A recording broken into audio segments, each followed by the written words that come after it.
हमने पिछली बार परमेश्वर के पवित्र वचन से इधर सीखा था कि कैसे मतलब उस समय जब एक ही बोली थी, एक ही भाषा थी, एक परिवार था, नूह और उसके 3 बच्चों से परिवार, ये पूरी मानव जाति आगे बढ़ी है। तो हमने देखा जब परमेश्वर का इतना बड़ा न्याय भी देखा और इन्होंने परमेश्वर का इनके प्रति इतना प्यार कि ये सारी दुनिया जब नाश होगी जल प्रलय के द्वारा, ये बच गई और परमेश्वर ने इनसे वाचा बांधी और परमेश्वर ने इनको कुछ क्या भी इनसे बातें करी। जब नूह ने सबसे पहले किश्ती में से निकल कर क्या किया, होम बलि किया परमेश्वर के सामने, आराधना को दर्शाता है, वो परमेश्वर को आदर करने को दर्शाता है, परमेश्वर के सामने नम्र दीन होने को दर्शाता है। तो उस समय परमेश्वर वाचा बांधी, वायदे किए, उनसे कुछ बातें, कुछ आज्ञाएं दी, आपने कैसे चलना है आगे, फूलों फलों पृथ्वी पर भर जाओ कर कर, सब जीव जंतुओं का के अंदर तुम्हारा भय, जैसे आदम को आशीष दिया था। हालांकि उस समय पाप के कारण बिगड़ा हुआ नहीं था, इसलिए आदम ही सब के ऊपर राज्य करता था, क्योंकि आदम के अंदर पाप नहीं था। परंतु अब जब इंसान के अंदर पाप आ चुका है तो परमेश्वर उनके अधीन में कर रहा है सब चीज़ों को। और क्या कर रहा है अब, मतलब देखो परमेश्वर की जो इच्छा है वो क्या है कि धरती कैसे हो, धरती पर क्या ना हो, पाप ना हो, बुराई ना हो, इंसान परमेश्वर से दूर ना हो, इंसान परमेश्वर के क्या रहे, अपने सृष्टिकर्ता के नज़दीक, क्योंकि उसी में इसकी शांति है, उसी में इसका आनंद है, उसी में जीवन है।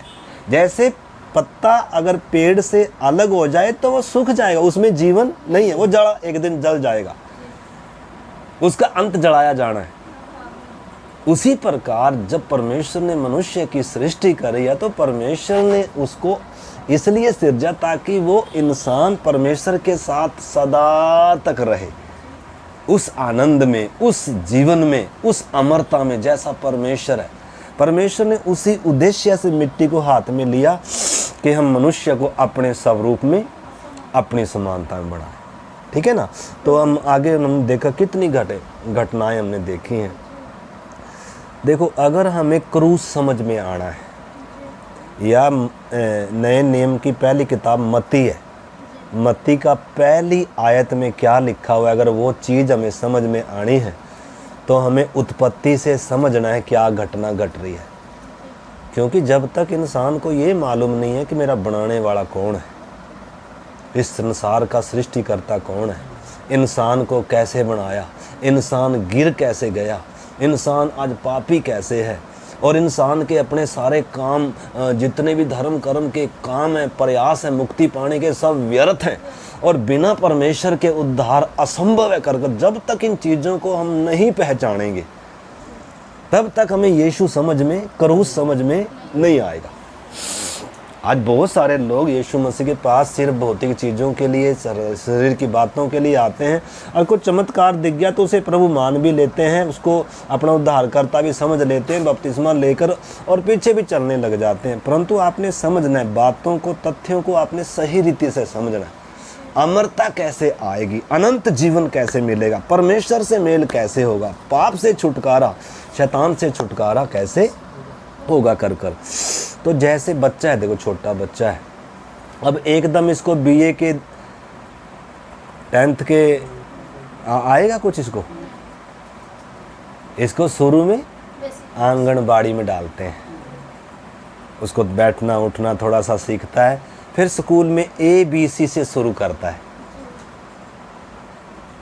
ABC उम्र आगे पूरी पढ़ाई में चलेगी ना, क्योंकि इस ABC के बेस पर ही आगे अक्षर बनेंगे जिनको ये समझ पाएगा। ये नहीं है कि ये फालतू नहीं है, बल्कि ये बेसिक बातें। बिना ABC पढ़े एक बच्चा, बिना नर्सरी किए, आप बताओ कोई भी 5वीं कक्षा में, 6ठी कक्षा में जा सकता है? कभी नहीं जा सकता। यानी कि बेस डलना, जैसे एक मकान अगर बनना है तो उसका बेस डलना, नींव डलना बहुत ज़रूरी है। उसी प्रकार मतलब अगर आपको उत्पत्ति समझ में नहीं आई, उत्पत्ति क्या समझना है कि परमेश्वर ने अपने हाथ से इंसान की सृष्टि करी है। शून्य में से आकाश और पृथ्वी को बनाकर इंसान को अपने स्वरूप समानता में बनाया। कुछ भी मांगने की जरूरत नहीं थी, सब कुछ परमेश्वर ने क्या किया है, बिना मांगे बनाकर बाद में इंसान को नर और नारी कर कर बनाकर और सब कुछ उनके अधीन में किया था। लेकिन क्या भी रखा है, टेस्ट भी रखा है, परीक्षा से गुजरना है। किसने? आदम और हवा ने। परमेश्वर तो चाहता है कि इंसान कभी फल ना खाए, इंसान कभी ना मरे, इंसान सदा परमेश्वर के साथ रहे। लेकिन इंसान भी चाहता है कि नहीं, हर चीज परमेश्वर के अधीन है, सृष्टि परमेश्वर के अधीन है। दिन रात ऐसे मौसम सब चल रहे निरंतर, हर ग्रह अपने अपने उस पर चल रहा है। लेकिन इंसान जिसको परमेश्वर ने अपने स्वरूप में समानता में बनाया, इसको परमेश्वर ने आज़ाद मर्जी दी है। आपने समझना इंसान को परमेश्वर कितना आदर करता है। आज़ाद मर्जी दिया ताकि ये खुद निर्णय ले, इसको स्वयं इच्छा में बिना परमेश्वर के जीना अच्छा लगता है या परमेश्वर की संगति परमेश्वर के साथ। जिस परमेश्वर ने इसको शून्य में से, अभी हम गीत गा रहे थे, शून्य में से तूने मुझे रच लिया अपने स्वरूप में, प्रेम किया है अनंत प्रेम से, दिया पुत्र मेरी मुक्ति के लिए, अनोखा प्यार है तेरा। ठीक है ना। तो अब इंसान ने भी तो क्या करके देना है, प्रमाणित कर कर देना है प्रभु। तो अगर प्रमाणित करना है तो इसको क्या है, इसके सामने कोई परख होगी तभी तो पता। बिना परखे कोई भी चीज क्या नहीं है, सिद्ध नहीं है। इवन हमने जब ये बेड बनाते हैं, कोई भी चीज़ बनाते हैं, किसी कंपनी में किसी भी जगह कोई चीज़ बनती है तो पहले उसको देखते हैं हिला कर डुला कर, हाँ ये मतलब उसको सह पाया कि नहीं। जब ऐन ये मतलब पूरा उनको उसको दबाव को पूरा झेल पा रहा है, तब इसको क्या करते हैं, इस पर भरोसा किया जा सकता है भी हाँ ये आने वाले समय में सारे दबाव को झेल पाएगा। परंतु अगर मान लो हमने बना तो दिया, लेकिन अगर उसको टेस्ट नहीं किया, उसको थोड़ा सा हिला कर नहीं देखा, थोड़ा सा उसको क्या नहीं करके देखा, और वैसे ही कहीं बिछा दिया ले जाकर हमने, और उधर जब इसके ऊपर बैठे सारे क्या हुए, नीचे गिर गए। कुर्सी है, अगर उसको थोड़ा सा मतलब कोई भी चीज़ है बनाने के बाद, परखने के बाद उस पर भरोसा किया जा सकता है। तो उसी प्रकार परमेश्वर की योजना मेरे भाई आपने समझना है। परमेश्वर ने इंसान को बनाकर सबसे पहले एक छोटा सृष्टि दिया है। इसमें अगर विश्वास योग्य है, परमेश्वर के साथ चलेगा, परमेश्वर के प्रति विश्वास योग्य और वफादार रहेगा, परमेश्वर की संगति को चुनेगा, अपनी मनमर्जी ना चुने, शैतान का सामना करेगा। शैतान का, हालांकि परमेश्वर ने उसको बताया नहीं था कि एक शैतान भी है। आज हमें तो पता लग गया कि शैतान भी है जो हमें परीक्षाओं में डालने का हर समय प्रयास करता है, चारों तरफ घूमता है। लेकिन ये बात किसको मालूम नहीं थी, आदम हवा को मालूम नहीं थी कि एक शैतान भी है और वो किसी में से आ जाएगा। अगर इतना मालूम होता तो शायद वो सचेत रहते, लेकिन निष्कलंक थे, जैसे बच्चा निष्कलंक है, ज़्यादा कुछ मालूम नहीं है। इसलिए शैतान ने क्या कर दिया, आकर भरमा दिया। क्या ये सच है कि परमेश्वर ने कहा किसी वृक्ष का फल, यानी कि ऐसे आकर पूछ रहे। तो वो चीज़ें सारी हमने देख ली हैं। मेरा कहने का मतलब है, अगर आपको बेस मालूम नहीं है, उत्पत्ति में इंसान का सृष्टि, इंसान का गिरना और परमेश्वर का वायदा, परमेश्वर का जो वो स्त्री का वंश आएगा कर कर, शैतान के सिर को कुचलेगा कर कर, और उधर उस मेमने का वध होना, वो लहू बहना निर्दोष, और उसका चमड़ा उतार कर नंगे तन को ढांपा जाना, और अदेन की वाटिका में उसके चारों तरफ और ज्वाला में तलवार का नियुक्त किया जाना, ये जब तक इंसान समझेगा नहीं, तब तक उद्धार, परमेश्वर से मेल क्या है कर कर समझेगा नहीं। इसलिए हम बेसिक बातें सीख रहे हैं ताकि हमें मालूम तो चले कि इंसान की उत्पत्ति ही पाप में हुई है, और ये कभी भी मतलब पाप में जन्मा पापी अपने कर्मों से, अपनी भक्ति से, अपने प्रयासों से परमेश्वर से मेल कर, ये मूर्खता है, ये महामूर्खता है।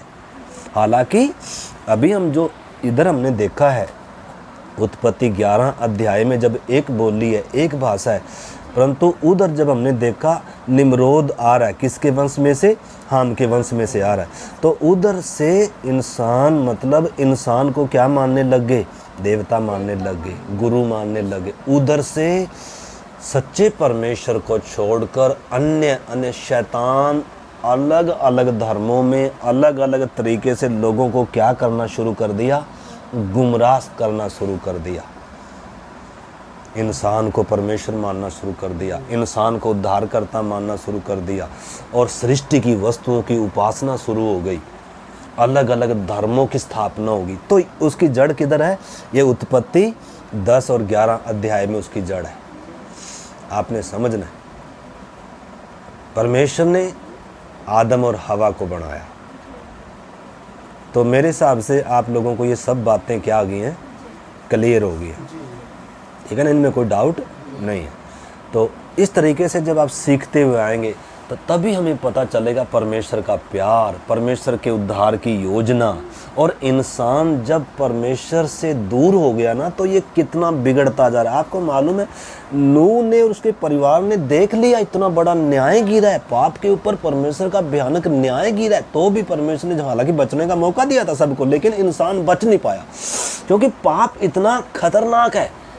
पाप जब इंसान के अंदर घुसा है और इंसान सोचने समझने की शक्ति इसके अंदर क्या नहीं रही, उतनी काम नहीं कर रही, तो फिर भी आपको मालूम है जब ये पापी तो नाश हो गए थे, लेकिन पाप का समाधान थोड़ा हुआ था, इसलिए इंसान सुधर थोड़ा रहा है। यानी कि जब तक हमने देख लिया, जब तक पाप का समाधान नहीं होगा, पापी को सुधारा ही नहीं जा सकता और पापी को मारने से भी फायदा नहीं है। लेकिन वो परमेश्वर ने मारे क्यों फिर? क्योंकि अब हमने भी तो पृथ्वी पर आना था। अगर वो उस समय देखो, कोई भी अंग है हमारे शरीर का, अगर वो मान लो क्या हो जाए, खराब हो जाए, तो उसको काटना पड़ेगा ना। नहीं काटा है तो वो सारे को क्या करेगा? खराब करेगा। हमने देखा पहले 6 अध्याय में हमने देखा है एक अच्छा वंश चला आ रहा था, लेकिन वो भी क्या हो गए? देखा है परमेश्वर के पुत्रों ने मनुष्य की पुत्रियों से क्या किया? और परमेश्वर के पुत्र कौन थे? सेत का वंश था। यानी कि आपस में क्या हो गए? मिल रहे। ऐसे ही मतलब जब एक अंग खराब हो जाता है, धीरे धीरे फिर वो कैंसर, वो बीमारी वो पूरे में फैलता। इसलिए परमेश्वर ने क्या किया? उसको काट दिया, ताकि ये पाप, ये बुराई ज़्यादा न फैले। परंतु भले ही वो काट दिया अंग, भले ही वो दुनिया पापी नाश हो गए, लेकिन पाप ऐसे के ऐसे था। शैतान ऐसे के ऐसे दुनिया को भरमाने वाला ऐसे ही था। और जैसे ही इंसान बढ़ने लगे और उन्होंने क्या किया? परमेश्वर के विरोध में बलवा किया, टावर बनाया और क्या कह रहे? आओ हम अपना क्या करें? नाम करें। हमने पिछली बार देखा था, उन्होंने परमेश्वर को जानने पर भी परमेश्वर के योग्य बड़ाई धन्यवाद नहीं किया, बल्कि व्यर्थ विचार करने लगे। उनका निर्बुद्धि मन अंधेरा हो गया और उस अविनाशी परमेश्वर की महिमा को किसने बदल दिया? इन आगे चलकर इंसान ने नासवान जंतुओं में मनुष्यों की समानता में क्या कर दिया? बदल डाला। तो आपने समझना, ये परमेश्वर की ओर से रास्ते नहीं है जो आज दुनिया जिन रास्तों पर चल रही है। ये परमेश्वर को मिलाने वाले साधन नहीं है, इनसे पापों की माफ़ी नहीं है। ये परमेश्वर तक पहुँचेंगे नहीं रास्ते, ये परमेश्वर ने दिए हुए मार्ग नहीं। ये इंसान ने स्वयं से क्या किए? अपने दिमाग से, अपनी बुद्धि से रास्ते बनाए हैं। इन रास्तों के द्वारा उद्धार नहीं। इसलिए यीशु कह रहा है, मार्ग, सच्चाई और जीवन मैं ही हूँ। मैं भी हूँ नहीं कर बोल रहा है, मैं ही हूँ। तो ये आसानी से समझ में आ रहा है क्या लोगों को? क्यों नहीं आ रहा? ये भी हमने देख लिया। क्यों नहीं आ रहा? क्योंकि किसी ने बुद्धि को, आंखों को अंधा करके रखा है। चांद पे आप चले जाओ, कोई दिक्कत नहीं है, आपको ज्ञान भी देगा। आपको कौन भी देता है ज्ञान? हाँ, शैतान क्या भी देता है। और इंसान को शुरू में बहकाया ही कैसे है? इस वृक्ष से खा, तुझे क्या मिलेगा? इसलिए आज जगह जगह ज्ञानी बैठे हैं ना, हमारे पास आओ हम आपको ज्ञान देंगे। अरे भाई ज्ञान से आप नहीं बचेंगे। आज जगह जगह संत जी बैठे हैं ना, आओ हम ज्ञान देते हैं। सुभाष जी बोलते हैं ना, गुरु बिना क्या नहीं है। गुरु बिना ज्ञान, लेकिन ज्ञान कैसा है? वो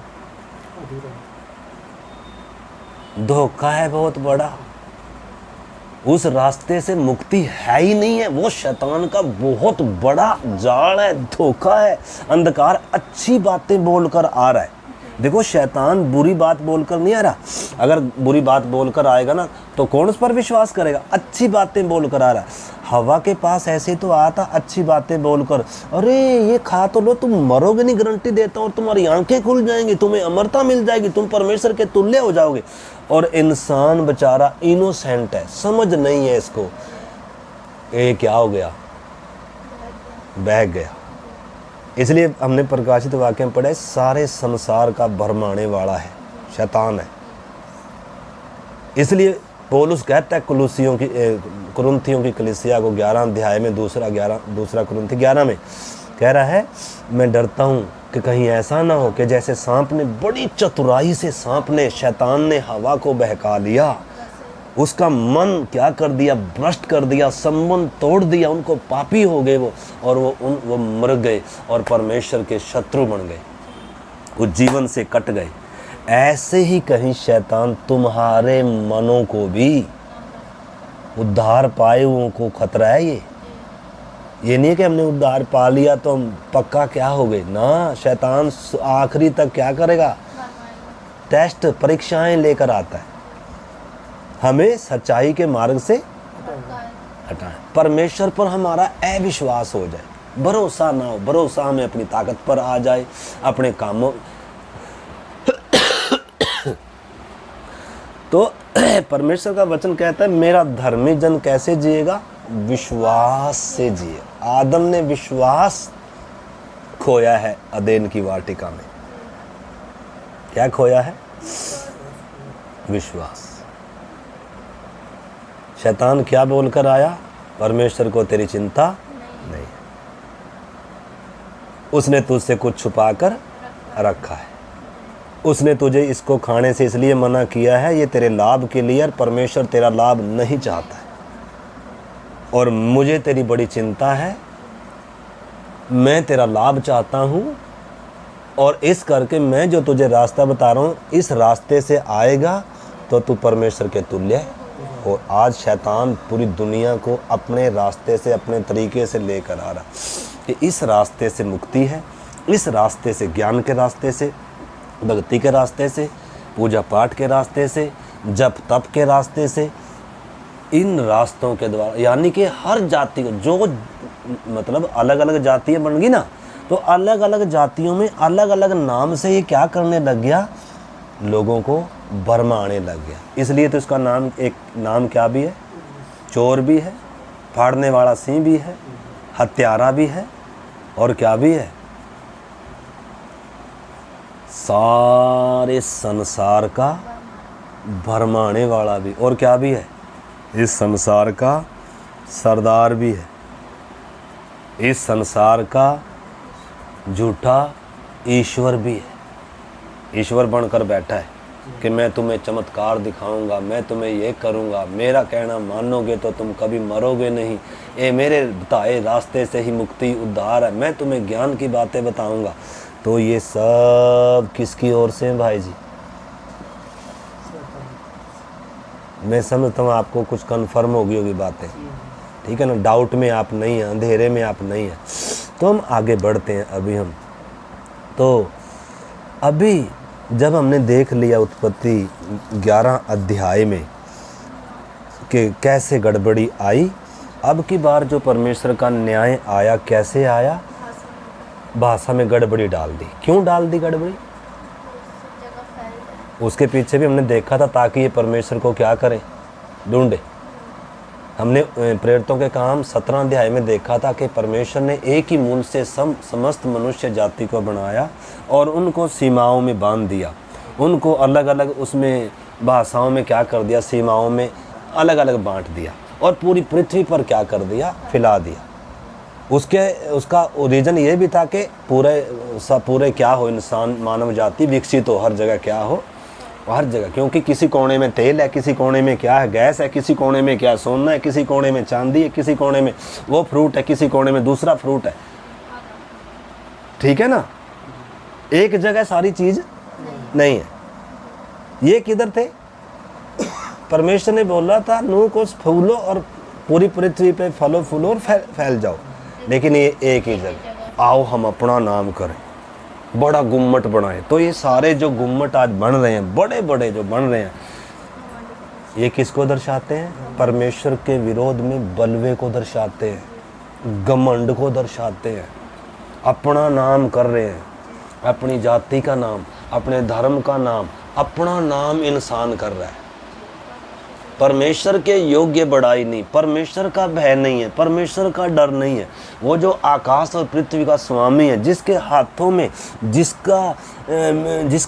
में मेरे श्वास है, जिसने मिट्टी को हाथ में लेकर मुझे रूप दिया था, जिसके श्वास ने मेरे नथनों में जीवन फूंका था, उससे डरना चाहिए, उसका भय मानना चाहिए, उसके सामने दीन होना चाहिए। लेकिन आज इंसान उसके क्या चल रहा है? उल्ट है।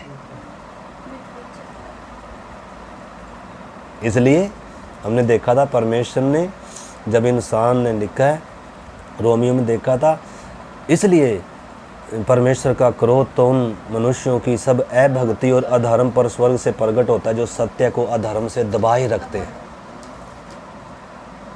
ठीक है ना। तो इस करके हमने देखा था परमेश्वर बीच बीच में न्याय भी आता है इंसान पर, सृष्टि पर, ताकि इंसान को सचेत करे, इंसान को बुराई करने से रोके, इंसान समझ जाए, इंसान जाग जाए कि हाँ एक सृष्टिकर्ता है, हाँ ये पृथ्वी सदा के लिए नहीं है, हाँ मुझे जाना है एक दिन, मैं कहाँ जाऊँगा करके थोड़ा सा क्या करे, सोचे मैं जिस रास्ते से चल रहा हूँ क्या ये रास्ता परमेश्वर की ओर से है, क्या ये रास्ता मुक्ति की तरफ जाता है, क्या इस रास्ते से मुझे जीवन मिल सकता है, या जिस इंसान को, जिस चीज़ को मैं उद्धार करता करके मान रहा हूँ ये मुझे बचा सकता है या नहीं। लेकिन इंसान सोच कहाँ रहा है? उल्टा इंसान क्या होता जा रहा है? पाप में गिरता जा रहा है। इसलिए लिखा है इंसान को जब परमेश्वर ने छोड़ दिया उसकी इच्छाओं पर, जब परमेश्वर को जानना, बार बार रोमी 1 अध्याय में बार बार 4 बार लिखा है, जब इंसान ने परमेश्वर को जानना न चाहा, जब उसके योग्य बड़ाई और धन्यवाद न किया, जब इंसान परमेश्वर के योग्य बड़ाई, इंसान बार बार लिखा, जब परमेश्वर को जानना ना चाहा, जानने पर भी धन्यवाद न किया। 24 में, 26 में, 28 में, जगह जगह बार बार लिखा है। तब परमेश्वर ने क्या कर दिया? उनके हाल पर, आप बच्चे को बार बार समझा रहे हैं, बेटा ऐसे नहीं करना, बेटा ऐसे नहीं करना, ताड़ना भी दे रहे हैं, समझा भी रहे हैं, लेकिन जब नहीं मानने का तो क्या करते हैं हम? उसके हाल पर क्या कर देते हैं? छोड़ देते हैं, ताकि इसको होश में आने, जब होश में आए तो इसको थोड़ा सा क्या आए, मतलब पश्चाताप आए। ठीक है ना। तो उन बातों को हम देखते आ रहे हैं परमेश्वर के वचन से। तो अभी हम देखेंगे, अभी परमेश्वर, अब ऐसी मानव जाति को आप बताओ सुभाष भाई, परमेश्वर ने उद्धार देना है तो कैसे दे? इस पाप में डूबे हुए इंसान को कैसे इंसान होश में, परमेश्वर होश में लाए? है कोई तरीका? है? देखो, परमेश्वर जबरदस्ती करेगा तो उद्धार थोपने वाली बात है। उद्धार परमेश्वर थोपेगा नहीं, आज़ाद मर्जी दिया। उसी प्रकार आप उत्पत्ति में भी देख सकते हैं, परमेश्वर ने इंसान के ऊपर अपने आप को थोपा नहीं है, परंतु चुनाव करने का क्या दिया है? आज़ाद मर्जी दी है। तो परमेश्वर कभी बदलेगा नहीं, परमेश्वर अपने सिद्धांत को कभी बदलेगा नहीं, लेकिन प्यार भी करता है इंसान से, नाश भी करना नहीं चाहता इंसान को। तो बचेगा कैसे? आप सोचो कैसे रास्ता निकाल ले परमेश्वर।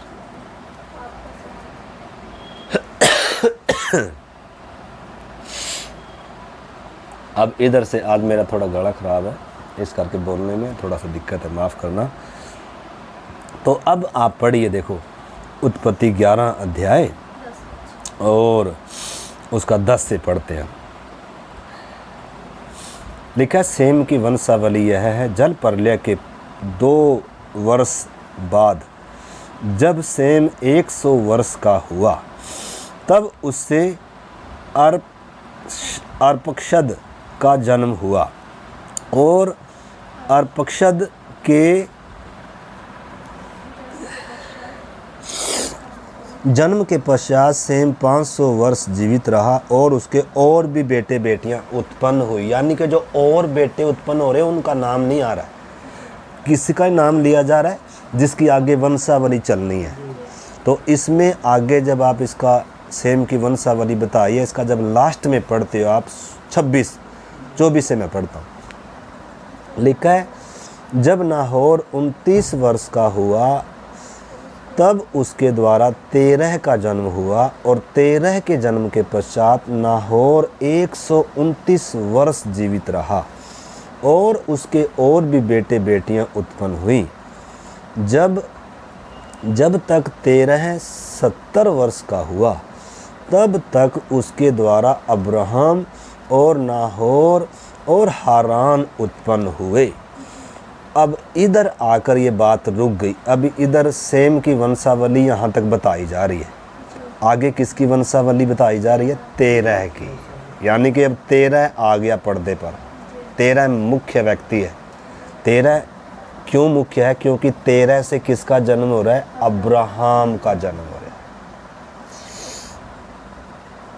और आगे जब आप पढ़ोगे 13 की वंशावली है, 13 से अब्राहम, नाहोर और हारान का जन्म हुआ, और हारान से लूत का जन्म हुआ। हारान अपने पिता के सामने कसदियों के ऊर नामक नगर में, जो उसकी जन्मभूमि थी, मर गया। अब्राहम और नाहोर दोनों ने विवाह किया। अब्राहम की पत्नी का नाम सारे। देखो इनके पूरे परिवार की डिटेल बताई जा रही है, क्योंकि अब इनके द्वारा कुछ बात होने जा रही है। इन पर ध्यान फोकस किया जा रहा है, इनकी डिटेल बताई जा रही है। तो लिखा है, नाहोर की पत्नी का नाम मिल्का था, और उस हारान की बेटी थी, जो मिल्का और इसका दोनों का पिता था। सारे तो बाँझ थी, उसके संतान न हुई। 13 अपने पुत्र अब्राहम और अपने पोते लूत, जो हारान का पुत्र था, और अपनी बहू सारे, जो उसके पुत्र अब्राहम की पत्नी थी, इन सबों को लेकर कसदियों के ऊर नगर से निकलकर कनान देश में जाने को चला, पर हारान नामक देश में पहुंचकर वहीं रहने लगा। जब 13 205 वर्ष का हुआ, तब वह हारान देश में मर गया। इधर भी एक बड़ा विषय है, वो हम कभी बाद में सीखेंगे। इधर परमेश्वर अब्राहम को बुला रहा है। क्यों बुला रहा है अब्राहम को? इसमें 12 में देखते हैं। लिखा, यहोवा ने अब्राहम से कहा, अपने देश और अपने कुटुंबियों और अपने पिता के घर को छोड़कर उस देश में चला जा, जो मैं तुझे दिखाऊं। यानी कि देखो परमेश्वर क्या करता रहा है ब्रदर, जैसे मैंने अभी भी बताया था, उत्पत्ति से आप देखो परमेश्वर एकदम सारी बातें आदम को नहीं बताई। आदम के बाद हनोक परमेश्वर के साथ कितने साल चला, लेकिन सारी बातें उसे भी मालूम, लेकिन कुछ बातें उसके ऊपर प्रकट किया। हमने देखा कलीसिया की छाया है, हनोक जीवित उठाया गया, और हनोक ने बहुत सारी भविष्यवाणी करी कि न्याय आएगा, जल प्रलय आएगा, क्या कर लो, मन फिराओ। और हनोक ने क्या भविष्यवाणी करी? देखो प्रभु अपने लाखों पवित्रों के साथ आया ताकि जगत का क्या करे, न्याय करे। यानी कि यीशु मसीह का जो दूसरा आगमन होगा उसके बारे में उत्पत्ति से ही अब उस किसने बता दिया? हनोक के द्वारा परमेश्वर ने बता दिया। यानी कि थोड़ा थोड़ा कर कर परमेश्वर क्या करता रहा इंसान को, जितना इंसान समझ सकता है। बच्चा एकदम समझ सकता है क्या? लेकिन जैसे जैसे बच्चा बढ़ता जा रहा है वैसे वैसे इनको बात क्या आती जाएगी। ऐसे ही मानव जाति धीरे धीरे जैसे बढ़ती जा रही है या उम्र होती जा रही है या दिन गुजरते जा रहे हैं, ऐसे ऐसे परमेश्वर अपनी योजना को धीरे धीरे से अपने उद्देश्य को मतलब क्या कर रहा है, थोड़ा थोड़ा कर कर प्रकट कर कर दे रहा है। एकदम क्रूज समझ में नहीं आएगा, एकदम परमेश्वर की योजना समझ में नहीं आएगी, क्योंकि अभी इसको इतनी आसानी से तो होश में भी नहीं आया, क्योंकि इसके अंदर पाप है, शैतान के वश में है, परमेश्वर के बराबर होने की मनसा से फल खाया है। अभी तो इसको ये होश आएगी, अभी तो इसको पाप में इतना इसकी हालत बुरी होगी, तो इसको मालूम चलेगा कि मैंने मूर्खता की है, मैंने गुनाह किया है, मैंने क्या सोचकर फल खाया है। अभी तो इसको इस होश में लाने के लिए भी काफ़ी समय लगेगा, एकदम नहीं इसको होश आएगी। अभी आगे क्या इनको होश? अभी तक आई है क्या? कहाँ आई? अभी भी परमेश्वर के विरोध में बलवा कर रहे हैं, अभी भी टावर बना रहे हैं। लेकिन ऐसी जब सब कहीं अपना एक जाति धर्म समाज सब ऐसे थे और अन्य अन्य ईश्वरों को जब लोग मान रहे थे, ऐसी भीड़ में से परमेश्वर किसको बुला रहा है? अब्राहम को बुला रहा है। किस में से? अब्राहम कोई अलग से पवित्र व्यक्ति नहीं है, लेकिन अब्राहम को परमेश्वर, यानी कि जैसे अपने समय में हनोक खड़ा था, परमेश्वर के साथ चल रहा है, परमेश्वर चलने के लिए आ गया। अपने समय के लोगों में नूह खड़ा है, बुराई से दूर रहता है, परमेश्वर पर विश्वास करता है, और परमेश्वर ने उसको धर्मी भी ठहराया और परमेश्वर उसके साथ भी चला और उसके द्वारा दुनिया को बचने की आशीष भी दिया। वो बात अलग है कि दुनिया ने क्या नहीं किया, बचा नहीं, मन नहीं फिरा। उसी प्रकार अब परमेश्वर एक व्यक्ति को परमेश्वर देख रहा है कि ये व्यक्ति बाकियों से अलग है। अलग कैसे है? ये नहीं है कि ये, आपको मालूम है ये भी क्या था? मूर्ति पूजक था। देखो आप परमेश्वर के वचन से पहले पढ़ो, पहले इसमें पूरा पढ़ लीजिए। अब 3 तक मैं पढ़ता हूँ, 12 का 1 से 3। यहोवा ने अब्राहम से कहा, अपने देश और अपने कुटुंबियों और अपने पिता के घर को छोड़कर उस देश में चला जा जो मैं तुझे दिखाऊंगा, और मैं तुझे एक बड़ी जाति बनाऊंगा और तुझे आशीष दूंगा और तेरा नाम महान करूंगा और तू आशीष का मूल होगा, और जो तुझे आशीर्वाद दे उन्हें मैं आशीर्वाद दूंगा, और जो तुझे कोसें उसे मैं शाप दूंगा, और भूमंडल के सारे कुल तेरे द्वारा आशीष पाएंगे। क्या परमेश्वर पक्षपात कर रहा है? लेकिन इस व्यक्ति से इतने वायदे, इतनी प्रतिज्ञा क्यों की जा रही हैं? इसके द्वारा पूरी पृथ्वी के भूमंडल के लोग आशीष पाएंगे। जो तुझे शाप देगा उसे मैं शाप दूंगा, जो तुझे आशीर्वाद देगा उसे मैं आशीर्वाद दूंगा। मैं तेरा, लिखा है मैं तुझे बड़ी जाति। तो इसमें 5-6 बातें हैं, 6 बातें, 6 की भी 7 बातें 3 आयतों में। अब बाद में इसको एक एक कर कर समझने का प्रयास करना। अब अब्राहम कोई, आपने समझना है, कोई अलग से व्यक्ति नहीं है, बल्कि ये भी आदम की पीढ़ी से ही आ रहा है। ये भी उन्हीं नूह के बच्चों में से है। ये भी हमारी तरह ही स्त्री और पुरुष से पैदा हुआ है।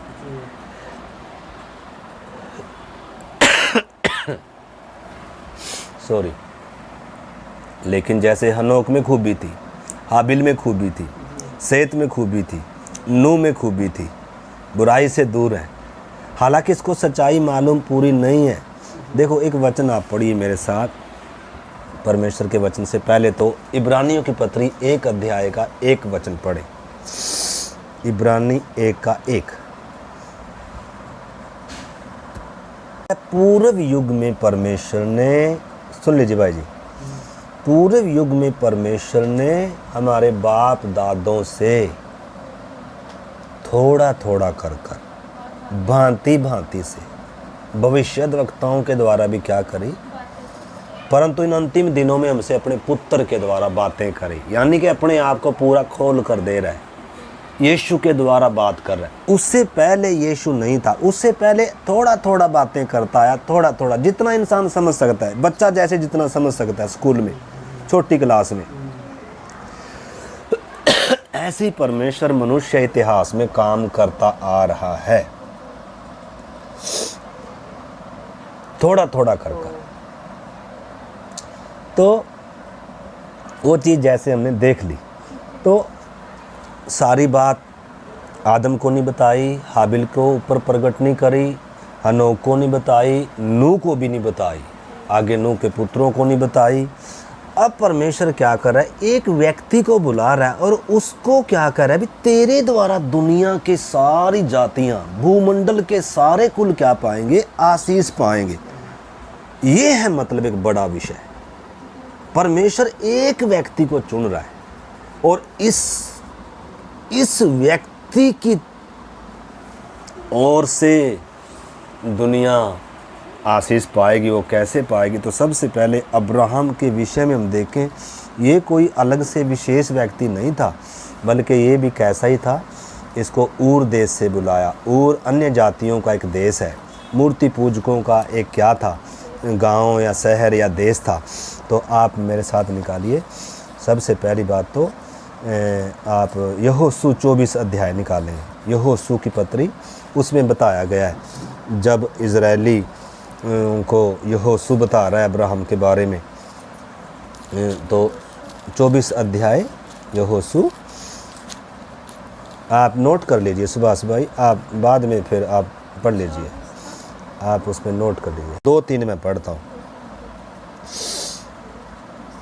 तब यहोशू ने उन सब लोगों से कहा, इज़राइल का परमेश्वर यहोवा इस प्रकार कहता है, प्राचीन काल में अब्राहम और नाहोर का पिता तेरह आदि तुम्हारे पुरखा परात महानंद के उस पार रहते हुए दूसरे देवताओं की उपासना करते थे। यानी कि ये भी परमेश्वर को छोड़कर दूसरे ईश्वरों की क्या करते थे जी, यानी कि एक परमेश्वर को छोड़कर कितने परमेश्वर माने जाने लग गए। यानी कि शैतान ने पूरी दुनिया को भरमा दिया, हर एक को क्या दे दिया, अलग अलग तरीका दे दिया था। और उनमें से किसको बुलाया, अब्राहम को। अब्राहम कोई विशेष नहीं था, लेकिन इसकी क्वालिटी हम देखेंगे। परमेश्वर किसको बुलाता है, आपको मालूम है, दूसरा इतिहास 16 का 9 वचन जब हम पढ़ते हैं, लिखा है परमेश्वर की आंखें या परमेश्वर की निगाहें सुबह सुबह पूरी पृथ्वी पर घूमती रहती हैं, ताकि जिसका मन परमेश्वर की ओर निष्कपट होता है उसकी सहायता में क्या करे, अपनी सामर्थ्य को प्रकट करे। जैसे नूह मिल गया, नूह को कह रहा है तेरे द्वारा मैं क्या करने जा रहा हूँ, कुछ काम, औरों को बचाने का मेरा प्रोग्राम है। ऐसे ही परमेश्वर का नज़र किस पर पड़ गया, अब्राहम पर। लेकिन अब्राहम तो अन्य जाति था, मूर्ति पूजकों में से है। ये इसके बाप दादा के बारे में इधर साफ बताया जा रहा है कि वो क्या करते थे, दूसरे ईश्वरों की उपासना करते थे। और लिखा है, मैंने तुम्हारे मूल पुरुष अब्राहम को महानंद के उस पार से ले आकर कनान के देश के सब स्थानों में फिराया और उसका वंश बढ़ाया और उसे इसहाक को दिया। आगे इधर कुछ बातें बताई जा रही हैं, तो एक वचन और हम पढ़ेंगे। यहाँ हमने पढ़ा कि अब्राहम कोई विशेष नहीं था, बल्कि वो भी क्या था, हमारी ही तरह अन्य जाति था। जैसे हमें परमेश्वर ने अन्य जातियों में से क्या किया, उद्धार दिया, हमें बुलाया, यीशु ने हमें चुना है। हम भी क्या थे, अन्य ईश्वरों की उपासना करने वाले लोग थे। अभी आप परमेश्वर के वचन से मेरे साथ पढ़िए, नहमिया की पत्री, नहमिया 9 अध्याय का 7-8 वचन में पढ़ता हूँ। हे यहोवा, तू वही परमेश्वर है जो अब्राहम को चुनकर कसदियों के ऊर नगर में से निकाल ले आया। प्रार्थना की जा रही है आगे। एक समय परमेश्वर का दास एक प्रार्थना कर आगे चलकर वो बात बताते हुए, अब्राहम का विषय याद करते हुए, हे परमेश्वर, कह रहा है तू वही परमेश्वर है जो अब्राहम को चुनकर कसदियों के ऊर देश में से निकाल कर ले आया। जैसे यीशु ने हमें कहा है ना, क्या कहा यीशु ने हमें, क्या कहा है कि मैंने तुम्हें क्या कर लिया, संसार में से चुन लिया है। ऐसे किसको चुना? अब्राहम को चुना। अब्राहम ने परमेश्वर को नहीं चुना, या मैंने और आपने परमेश्वर को नहीं चुना, बल्कि परमेश्वर ने चुना है। तो अपने चुने जाने पर गर्व होना चाहिए कि नहीं? मैं कुछ खास हूं, खास तो नहीं है, लेकिन परमेश्वर का क्या है ये अनुग्रह है। हम तो पापी थे, हम तो दूसरों को ईश्वर कर कर मानने वाले लोग थे, हम तो अंधकार में पड़े हुए लोग थे, लेकिन परमेश्वर ने अपनी दया से क्या कर लिया, हमें, उन्हें जगत के मूर्खों को उसने क्या कर लिया, चुन लिया। पर अगर इंसान चुनता है तो अच्छों को चुनता है। सरकार चुनती है, कोई नौकरी वाला, कंपनी वाला चुनाव करता है तो अच्छों का करता है, लेकिन परमेश्वर ने मूर्खों को, अनपढ़ों को क्या किया है, हम तुच्छों को, ताकि कोई भी परमेश्वर के सामने घमंड ना करे। अगर हमारी किसी खूबी से हमें चुना जाए तो सुबह सुबह ही हमें घमंड होगा, गर्व होगा, हाँ, लेकिन परमेश्वर ऐसों को चुनता। लेकिन जो परमेश्वर के सामने दीन होगा, नम्र होगा, विश्वास करेगा, ये परमेश्वर के काम आएगा, और इसके द्वारा परमेश्वर औरों को भी आशीष देगा। ये बात पक्की है। ये अब्राहम के जीवन से हम देखते हैं। तो इधर लिखा है, निकाल लाया और उसका नाम अब्राहम रखा, और उसके मन को अपने साथ सच्चा पाकर उससे वाचा बांधी। क्या वाचा बांधी? कि मैं तेरे वंश को कनानियों, हित्तियों, अमोरियों, परिज्जियों, यबूसियों और गिर्गासियों का देश दूंगा, और तूने अपना वचन, वह वचन पूरा भी किया है, क्योंकि तू धर्मी है। परमेश्वर, तूने जो वायदा किया था, तूने जो अब्राहम को चुना था, तूने जो बातें कही थी, तूने जो वाचा बांधी थी, और तूने उसको अपने समय पर पूरा भी किया, क्योंकि तू सच्चा है, तू धर्मी है। कर कर परमेश्वर से ऐसे ये व्यक्ति जो नेहेमिया है, ये प्रार्थना कर रहा है, परमेश्वर का धन्यवाद कर रहा है। और क्या भी बता रहा है कि अब्राहम को तूने कहाँ से बुलाया? ऊर में से। और क्या भी बता रहा है कि तूने अब्राहम के मन को अपने साथ क्या पाया? सच्चा पाया। तो इधर जो विषय क्या है, अब्राहम भले ही दूसरे ईश्वरों की उपासना करने वाला एक मूर्ति पूजक व्यक्ति था, लेकिन मन का सच्चा था। परमेश्वर आज मन के सच्चों को देखता है। इस चीज को आपने समझना। जो परमेश्वर पर आंख मूंद कर विश्वास करेगा। अब्राहम को क्या बोला? क्या बोला? उत्पत्ति में पढ़ा ना हमने, उत्पत्ति 12 अध्याय में देखो क्या क्या पढ़ा हमने। समय हो गया तो भी उत्पत्ति 12 अध्याय में क्या पढ़ा? वो तो बाद में कह रहे हैं ना परमेश्वर। पहले क्या कह रहा है? यहोवा ने अब्राहम से कहा, अपने देश और अपने कुटुंबियों और अपने पिता के घर को छोड़कर उस देश में चला जा जो मैं तुझे दिखाऊंगा। बस यहीं रुक जाइए आप ऐसा ना समझें एक आयत के बाद अगली आयत एकदम है ना, बीच में बहुत सारे गैप हैं। तो पहली बात तो परमेश्वर किसी को भी लालच देकर बुलाता नहीं है, चमत्कार दिखाकर बुलाता नहीं है, या विश्वास में लाता नहीं है।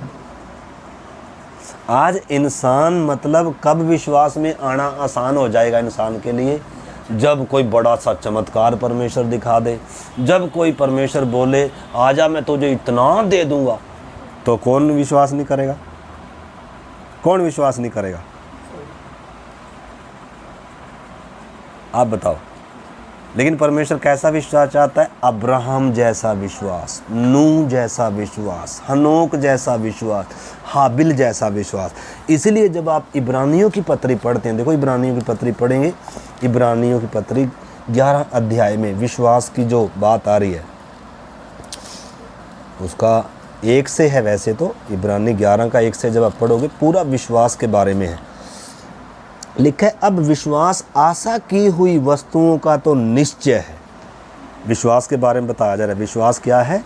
आशा की हुई वस्तुओं का निश्चय और अनदेखी वस्तुओं का प्रमाण है। मतलब जो बातें कभी देखी ही नहीं है उन वस्तुओं का प्रमाण क्या है? मेरा विश्वास। यानी कि विश्वास, इतनी क्वालिटी विश्वास की बताई जा रही है। विश्वास है क्या वास्तव में?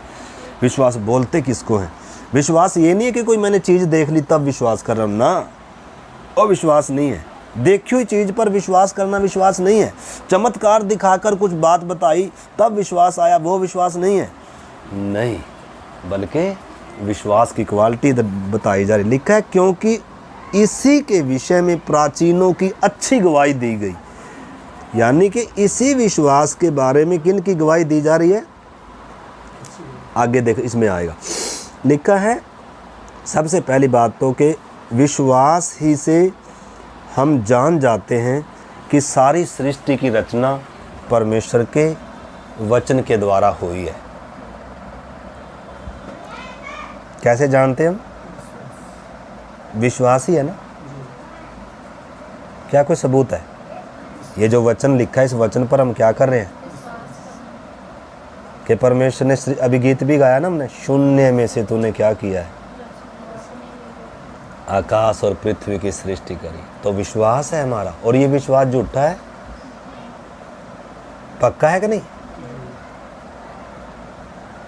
ऐसे ही उस अनदेखे परमेश्वर पर हमने क्या करना है? एक मेरा सृष्टि करता है, एक ने मुझे सिरजा है, एक मेरा बनाने वाला है, उसने मिट्टी को हाथ में लिया है, वो मेरा बाप है, वो मेरी चिंता करता है, उसने मांगने से पहले इंसान के लिए सब कुछ मतलब उस अनदेखे परमेश्वर पर विश्वास आना, उसके वचन पर भरोसा करना, वो है विश्वास। न कि ना प्रभु तो कुछ पहले मुझे दिखाता, मुझे इस पे विश्वास नहीं है, जब तो मुझे कुछ दिखाएगा तब मैं क्या करूँगा।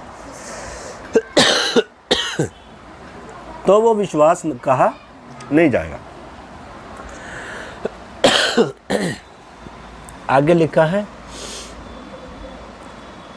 विश्वास से हम जानते हैं कि सृष्टि वचन के द्वारा बनी परमेश्वर के। आगे लिखा है पर यह नहीं कि जो कुछ देखने में आता है वह देखी हुई वस्तुओं के द्वारा बना हो, या नहीं है। आगे लिखा है 4 में विश्वास ही से हाबिल ने, कैसे? विश्वास से हाबिल ने कैन से उत्तम क्या चढ़ाया?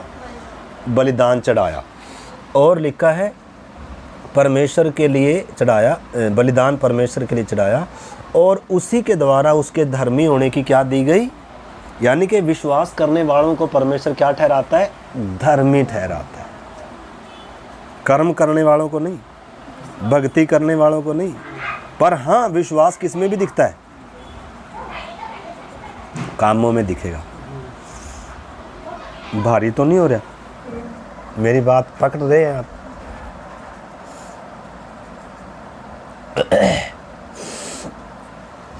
आगे लिखा है उसके धर्मी होने की गवाही दी गई क्योंकि परमेश्वर ने उसकी भेंटों के विषय में गवाही दी और उसी के द्वारा उसके मरने पर भी अब तक बातें करता है। विश्वास ही से हनोक उठा लिया गया कि मृत्यु को न देखे और उसका पता नहीं मिला क्योंकि परमेश्वर ने उसे उठा लिया था। और उसके उठाए जाने से पहले यह गवाही दी गई थी कि उसने परमेश्वर को प्रसन्न किया।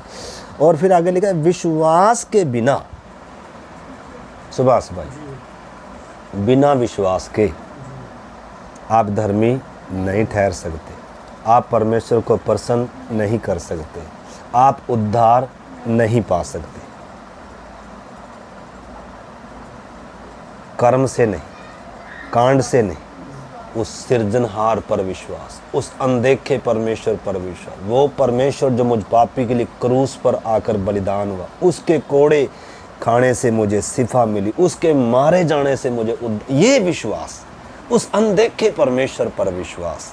मैंने देखा तो नहीं है यीशु को, लेकिन ये मेरा विश्वास है, दृढ़ निश्चय के वो ही परमेश्वर जो आदि से था देहधारी हुआ और मुझ पापी के लिए क्रूस पर आकर, यानी कि उसके कामों पर विश्वास करना, परमेश्वर पर उसके कामों पर, उसकी बातों पर, उसके वचन पर क्या करना है। इसी के द्वारा चंगाई है, इसी के द्वारा उद्धार है, इसी के द्वारा धार्मिकता है, इसी के द्वारा अनंत जीवन है।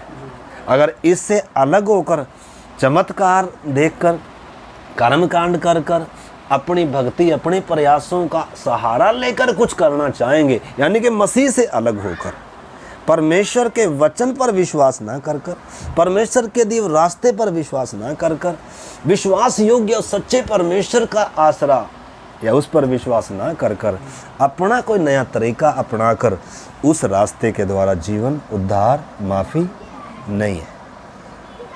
विश्वास करता हूँ आपको समझ में आ रही है। बस अभी हम प्रार्थना कर रहे हैं, 5 बज गए। तो इसमें आगे लिखा है, अब्राहम का भी विषय आया नहीं है, मैं अब्राहम पर लाकर छोड़ कर जाऊँगा। लिखा है बिना विश्वास के परमेश्वर को प्रसन्न करना अनहोना है, क्योंकि परमेश्वर के पास आने वाले को विश्वास करना चाहिए कि वो है और अपने खोजने वालों को प्रतिफल देता है। विश्वास ही से नूह ने उन बातों के विषय में जो दिखाई नहीं पड़ती थी, आज तक कभी बारिश नहीं आई थी, कभी बाढ़ नहीं आई थी, कभी दुनिया नाश नहीं हुई थी, लेकिन नूह ने क्या किया? विश्वास किया। कुछ दिखाया परमेश्वर ने इसको? हमें कुछ दिखाएगा? दिखा दिया जो दिखाना था क्रूस पर, दे दिया। ये वचन लिखकर, ये सत्य है, ये एक बिंदु भी इसमें से बिना पूरा हुए टलेगा। छाप कर कर अपनी साइन कर कर दे रखे हैं। आकाश का टलना सहज है, पृथ्वी का टलना सहज है, इसमें से एक बिंदु भी बिना पूरे हुए टलेगा। बूढ़ी माँ की कहानी नहीं है। जो इसमें लिखा है ऐसा ही दुनिया में घटता आ रहा है, जो लिखा ऐसे ही आगे भी घटेगा। अगर कोई इस पर विश्वास कर सकता है तो करे, नहीं कोई कर सकता है तो परमेश्वर कोई इसके अलावा कोई तीसरा और कोई रास्ता निकाल कर नहीं देगा। इस चीज़ को हमने अच्छे से सुभाष भाई क्या करना है, यीशु के अलावा और कोई रास्ता, मार्ग, सत्य, छुड़ाने वाला, उद्धार करता नहीं। तो विश्वास हमारा बढ़ रहा है कि नहीं परमेश्वर पर? कि डाउट आ रहा है अभी भी कोई? ये वचन जो हम सीख रहे हैं सृष्टिकर्ता का है। जैसे जैसे लिखा है विश्वास सुनने से, और सुनना परमेश्वर के इस पवित्र वचन से होता है। ऑटोमेटिकली जब हम बात सुन रहे हैं, वचन सुन रहे हैं, ये वचन हमारे अंदर विश्वास को, हमारी आंखें खोलता है, हमारा अंधकार हटा रहा है। ओहो मैं कितने बड़े अंधेरे में था, ओहो मैं कितने बड़े धोखे में था, ओहो मेरा परमेश्वर कितना महान है, मेरे लिए उद्धार की कितनी बड़ी कीमत अदा करी है। तो ऑटोमेटिकली उस पर क्या आना है सुभाष भाई? विश्वास। ठीक है ना? गुड। तो आगे लिखा है दिखाई न पड़ती थी, चेतावनी पाकर भक्ति के साथ अपने घराने के बचाव के लिए जहाज बनाया, और उसके द्वारा उसने संसार को भी दोषी ठहराया और उस धर्म का या धार्मिकता का वारिस हुआ जो विश्वास से होता है। आगे लिखा है 8 में, अभी अब्राहम का जिक्र आ रहा है। मैंने विश्वास का कुछ उदाहरण लिया, इस करके मैं थोड़ा सा लंबा खींच के लेके आया शुरू से। विश्वास ही से अब्राहम जब बुलाया गया, कहाँ बुलाया? उत्पत्ति में हमने देखा। कहाँ से बुलाया? ऊर से बुलाया। और क्या बुलाहट है? पहले तो उधर से निकल कर आ, कुछ देऊंगा कर कर नहीं। यानी कि जब अब्राहम अपने माँ बाप का घर छोड़कर आ रहा है, कुछ मुझे मिलेगा कर कर अभी तक बताया नहीं था। और उधर ऐसे लिखा हुआ है कि जैसे एकदम बातें लिखी हुई हैं। तो ऐसे तो अगर परमेश्वर मुझे बोलेगा ना बेटा इधर आ जा, मैं तुझे ये दूंगा, ये दूंगा, ये दूंगा कर कर, ऐसे तो फिर विश्वास, वो विश्वास नहीं है, वो लालच है। फिर जैसे कुत्ते को हड्डी दिखाते हैं ना, कुत्ता दौड़ा दौड़ा आता है। या किसी को चमत्कार दिखा दिया, जैसे शैतान का काम है चमत्कार दिखाता है। परमेश्वर कभी भी सुभाष भाई चमत्कार दिखाकर किसी को विश्वास में लाता नहीं है। लालच देकर या डराकर किसी को विश्वास में लाता नहीं है, पर सत्य इंसान के सामने रखता है। काश ये आशा करता है कि इस इंसान को इस सत्य पर क्या हो जाए, विश्वास हो जाए। मुझ पर क्या करे ये विश्व, और वो जो ये विश्वास करेगा ना, इसी विश्वास के आधार पर परमेश्वर इसके जीवन में क्या करता है, काम करता है। ऐसा विश्वास ढूंढ रहा है। इसलिए प्रभु भी कहता था, अरे ऐसा विश्वास तो मैंने इजराइल में भी नहीं देखा। आप उसके सुसमाचार पढ़े। एक स्त्री आई, 12 साल से बीमार है, लहू बहता है, और यीशु भीड़ के बीच में चल रहा है। यीशु पर लोग गिरे पड़ रहे हैं, लेकिन ये इसके मन में था, मैं उसको पीछे से जाकर थोड़ा सा वस्त्र भी छू लूंगा, मैं ठीक हो। अरे इतना विश्वास! औरों का विश्वास इतना नहीं है, और ऊपर गिरे पड़ रहे हैं, लेकिन इसका विश्वास। तो बात किस पे आ रही है? विश्वास पर। मेरा विश्वास क्या है, यह सवाल। हमने विश्वास के बारे में बातें देखते आ रहे। तो अब्राहम का विश्वास लिखा है, विश्वास ही से जब अब्राहम बुलाया गया तो आज्ञा मानकर ऐसी जगह निकल गया जिसे मिरास में आगे चलकर उसे मिलना था। अभी तक उसको बताया नहीं था कौन सा देश देऊंगा, किधर को तूने जाना है। मान लो अभी परमेश्वर आपको बोले, सुभाष भाई इधर अपने इस घर को छोड़कर, इस देश को छोड़कर निकल, और आपको ये भी नहीं बताए कहाँ जाना है, तो क्या करोगे? निकलेंगे? अब्राहम ऐसे निकला, क्योंकि जिसने बुलाया है ना, आगे का रास्ता भी परमेश्वर एक कदम पहले बताता है, एक कदम उठा फिर अगला बताऊंगा। यह परमेश्वर का काम। परमेश्वर अपना सारा प्रोग्राम एकदम नहीं बताता। हम सोचते हैं परमेश्वर एकदम सारा प्रोग्राम एकदम बता दे। परमेश्वर की आदत है, इसलिए लिखा है, यीशु ने भी सिखाया, आज की रोटी हमें दे। हम सोचते हैं हमें साल भर का, हमें 2-3 साल का एडवांस में हमें क्या हो जाए हमारा तब हमें क्या होगा। परमेश्वर कहता है मुझ पर विश्वास कर, हर दिन ताज़ा क्या करूँगा, ताज़ा खिलाने की मैं क्या रखता हूँ। इजराइलियों को हर दिन ताज़ा खिलाया, लेकिन इजराइली अविश्वासी है हमारी तरह, वो बटोरने में पता नहीं कल मिलेगा कि नहीं मिलेगा। अरे भाई, परमेश्वर पर विश्वास तो करना पड़ेगा। कोई भी बात है, जब बीमारी आ रही है, जब कोई आर्थिक तंगी है, जब सतावट है, निंदा बदनामी है, कोई भी मन में शैतान विचार डाल रहा है, अलग अलग से वचन के प्रति डाउट लेकर आ रहा है, हमारे उद्धार के प्रति डाउट लेकर आ रहा है, उस समय विश्वास से क्या करना है? विश्वास से उसके तीरों का विश्वास के बारे में बोला गया, विश्वास की ढाल बोला गया है। विश्वास की ढाल ले लो। विश्वास की ढाल जैसी होती है, तीरों का क्या करते हैं?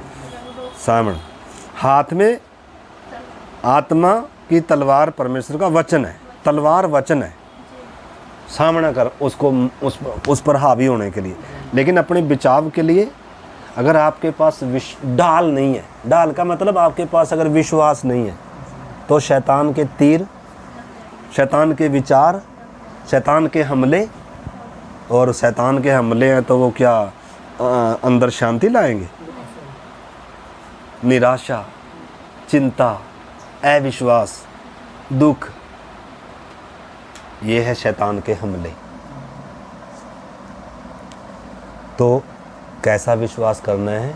अब अभी हम प्रार्थना करेंगे, ये पूरी आयत में पढ़कर लिखा है, विश्वास ही से अब्राहम जब बुलाया गया तो आज्ञा मानकर ऐसी जगह निकल गया जिसे वह मिरास में लेने वाला था, और यह नहीं जानता था कि मैं किधर जाता हूँ। यह नहीं जानता था वो कि मैं, और फिर भी नहीं कर रहा है। क्या बोलोगे ऐसे व्यक्ति को?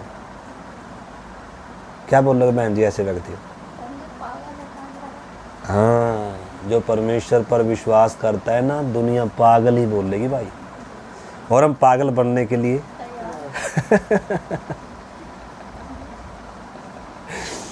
हम सियाड़ा बनने के लिए हम चाहते हैं लोग हमें क्या ना बोले, पागल। भाई यीशु मसीह पर विश्वास करोगे तो दुनिया पागल ही बोलेगी। अरे आप किसी संत पर, किसी साधु पर, किसी बड़े से पर विश्वास, अरे जो क्रूस पर मर गया उस पर विश्वास कर। हजम होती है बात?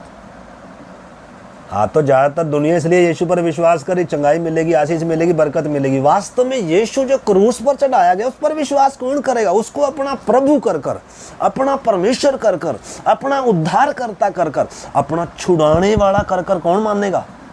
जिसको ये क्रूस पर जो लटका है ना, ये है कौन है वास्तव में, ये समझ में आएगा। तो यीशु का मतलब ही क्या है? छुड़ाने वाला। अरे वो तो खुद नहीं छूट पाया, वो मुझे छुड़ाएगा क्या? किससे नहीं छूट पाया? किससे? जब हम छुड़ाने वाला बोलते हैं, यीशु क्या है? पाप से छुड़ाने वाला, मौत से छुड़ाने वाला, शैतान से छुड़ाने वाला, जीवन देने वाला, परमेश्वर से मिलाने वाला, शांति देने वाला, आनंद देने वाला। कितने नाम है उसके। ये गुरु नहीं है, अवतार नहीं है, क्या है ये? साधु सन्यासी नहीं है ये। कौन है ये? जिसने शून्य में से आकाश और पृथ्वी की सृष्टि करी है, वो ही है। लेकिन पहचानने में दुनिया को दिक्कत क्यों हो रही है? विश्वास करने में इंसान को दिक्कत क्यों हो रही है? क्योंकि इसको विश्वास कैसे करें? ये तो मेरी तरह 6 फुट का है, तो 5-4 फुट का तो है, ये तो मेरी तरह ही, तो इसको भी दुख पीड़ा दर्द होता है, इसको मैं परमेश्वर कैसे मानूं? हाँ भाई साहब, इसको मानना ही पड़ेगा। ये वो ही है, और ये इसीलिए मर रहा है ताकि तू क्या है? पापी है। ये तेरे पाप का प्रायश्चित है, ये तेरे पाप के छुटकारे का बलिदान है, कीमत अदा कर रहा है। ये बात क्या करनी पड़ेगी? माननी पड़ेगी, विश्वास करना पड़ेगा। लिखा, यदि तुम यीशु को अपने मुंह से प्रभु जानकर अंगीकार करे और अपने मन से विश्वास करे तो तू निश्चय क्या पाएगा? उद्धार पाएगा। ठीक है ना? अभी हम प्रार्थना करते हैं, समय काफ़ी हो गया। तो इधर जो आज हमने बात देखी उस चीज़ को आपने समझना है। लिखा है, वह नहीं जानता था फिर कि किधर जाता है, तो भी निकल गया। अब मेरा और आपका विश्वास आज कैसा है? परमेश्वर पर, यीशु पर। क्या हम किसी चमत्कार का इंतज़ार करेंगे? क्या हम अपने जीवन में कोई बड़ी बात का इंतज़ार करेंगे? क्या आज हम उस परमेश्वर पर विश्वास करेंगे कि सचमुच में यीशु मसीह मेरे पाप का प्रायश्चित है, उसके कोड़े खाने से मैं चंगा हो गया। निश्चय वो सिरजनहार परमेश्वर देहधारी होकर मेरे लिए आया। आइए हम प्रार्थना करें, प्रभु मेरे अंदर ऐसा विश्वास आए, पवित्र आत्मा मेरे अंदर ऐसे विश्वास का सृजन कर प्रभु। हालेलुया। अब्राहम को जैसे चुना, उसकी किसी खूबी के कारण नहीं चुना, लेकिन इतनी ही बात थी कि उसको उसके मन को सच्चा पाकर। हालेलुया। क्या आज मैं सच्चे मन का हूँ? क्या आज मैं परमेश्वर पर विश्वास करता हूँ? क्या मैं किसी चमत्कार की उम्मीद कर रहा हूँ? परमेश्वर ऐसे चमत्कार दिखाकर विश्वास में नहीं लाता मेरे प्यारे भाई बहनों। हालेलुया। विश्वास सुनने से और सुनना परमेश्वर के वचन से होता है। प्यारे प्रभु, इस पवित्र वचन के लिए आपको धन्यवाद। प्रभु, ये वचन जब हम सुनते हैं, हमारे अंदर पवित्र आत्मा उस विश्वास को उत्पन्न करे प्रभु, ताकि हम तुझ पर वो विश्वास ला सकें। क्रूस पर, क्रूस की घटना पर और आपके कार्यों पर, आपके वचन पर, आपकी इच्छा को हम जानकर, समझकर प्रभु आपके पीछे चल सके प्रभु, विश्वास से चल सकें प्रभु, आपकी धार्मिकता को प्राप्त करें, आपकी आशीष को प्राप्त करें प्रभु। आप हम सब की सहायता करें प्रभु। आपके हाथ में सौंपते हैं पिता। धन्यवाद करते हैं, आपने हमारी प्रार्थना को सुन लिया पिता। यीशु मसीह के नाम से प्रार्थना को मांगते हैं, आमीन।